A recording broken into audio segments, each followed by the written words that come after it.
आपने भूतों के बारे में तो सुना ही होगा और देखा भी होगा। फिल्मों में अक्सर हम भूतों की कहानियाँ देखते और सुनते हैं, लेकिन क्या आपने कभी सचमुच का भूत देखा है? और अगर हाँ, तो हमें कमेंट करके ज़रूर बताइएगा। सोचो, आप कहीं अकेले सुनसान सड़क पर जा रहे हों और अचानक से आपके सामने सचमुच का भूत आ जाए, तो आप क्या करेंगे?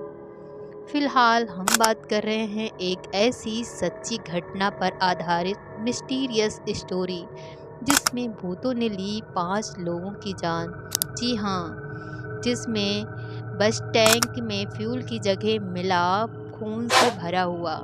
ये कहानी 14 नवंबर 1995 को घटी थी चीन के बीजिंग शहर में। नवंबर का महीना था, कड़ाके की ठंड पड़ रही थी और कोहरा भी घना पड़ रहा था।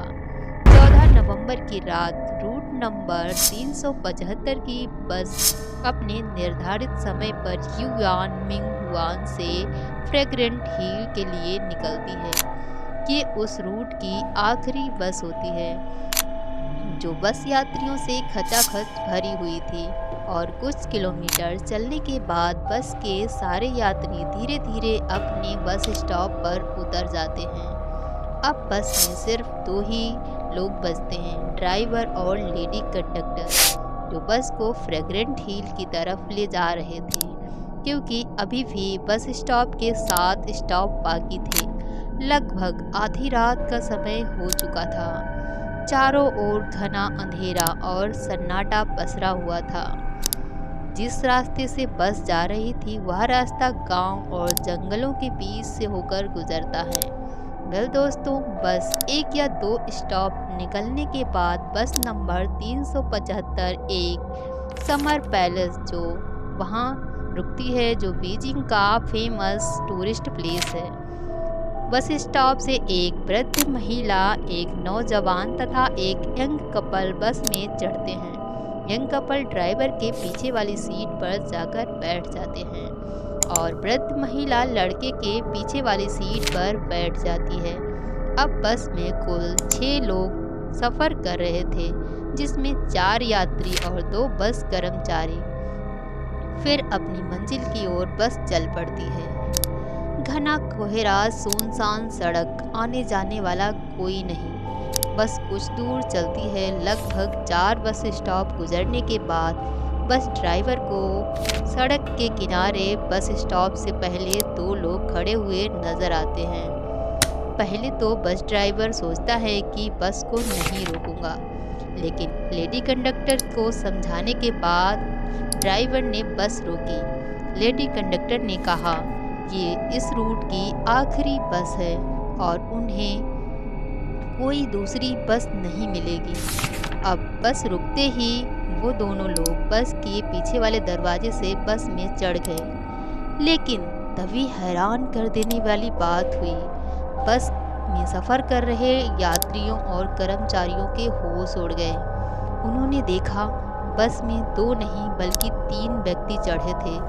उसमें से 2 व्यक्तियों के चेहरे बिल्कुल सफ़ेद थे। तीसरे व्यक्ति को उन्होंने अपने कंधे के सहारे खड़ा कर रखा था। तीसरे व्यक्ति का सिर झुका हुआ बालों से ढका था।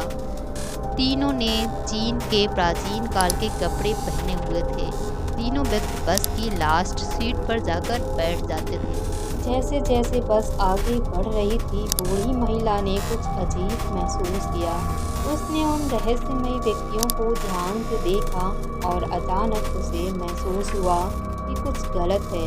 तभी बूढ़ी महिला घबराते हुए अपने पास बैठे नौजवान से कहा कि वे तीनों उसे अजीब लग रहे हैं, और उसने झगड़ा करने का नाटक किया ताकि वह युवक और अपनी जान बचा सके और बस से नीचे उतर सके। उसने युवक से कहा कि उसने उसका पर्स चुराया और जोर जोर से चिल्लाने लगी और बस को रोकने का आग्रह किया।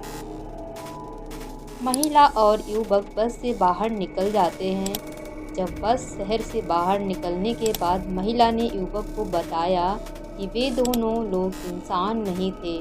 युवक ने पहले तो विश्वास नहीं किया, लेकिन अगले दिन खबरें आईं कि रूट नंबर 375 की वह आखिरी बस कभी अपने अंतिम बस स्टॉप पर नहीं पहुंची।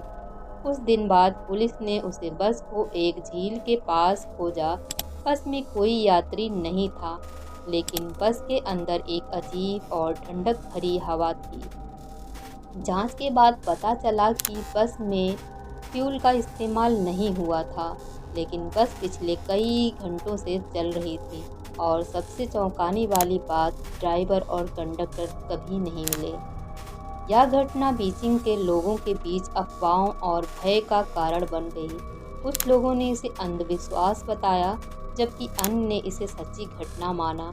स्थानीय लोगों ने दावा किया कि उस यात्री नहीं थे, बल्कि भूत थे। कई लोगों का मानना है कि ये घटना बीजिंग के उस क्षेत्र से जुड़ी है जो पहले शाही महल के करीब था, और वहाँ अक्सर ऐसी डरावनी घटनाएं होती थी।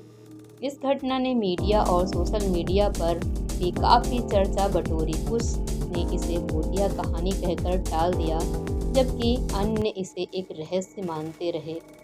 रूट नंबर 375 की यह कहानी सिर्फ एक अजीब घटना से कहीं ज़्यादा है। यह उन कई कहानियों में से एक है जो हमें बताती है कि हमारी दुनिया में ऐसी बहुत सी चीज़ें हैं जिन्हें हम पूरी तरह समझ नहीं पाते हैं। तो क्या एक सच्ची घटना थी या फिर एक अफवाह? शायद इसका जवाब हमें कभी ना मिले। आपका इस घटना पर क्या विचार है? क्या आपको लगता है कि रूट नंबर 375 की बस में कुछ अलौकिक था? अपनी राय कमेंट बॉक्स में ज़रूर बताएं।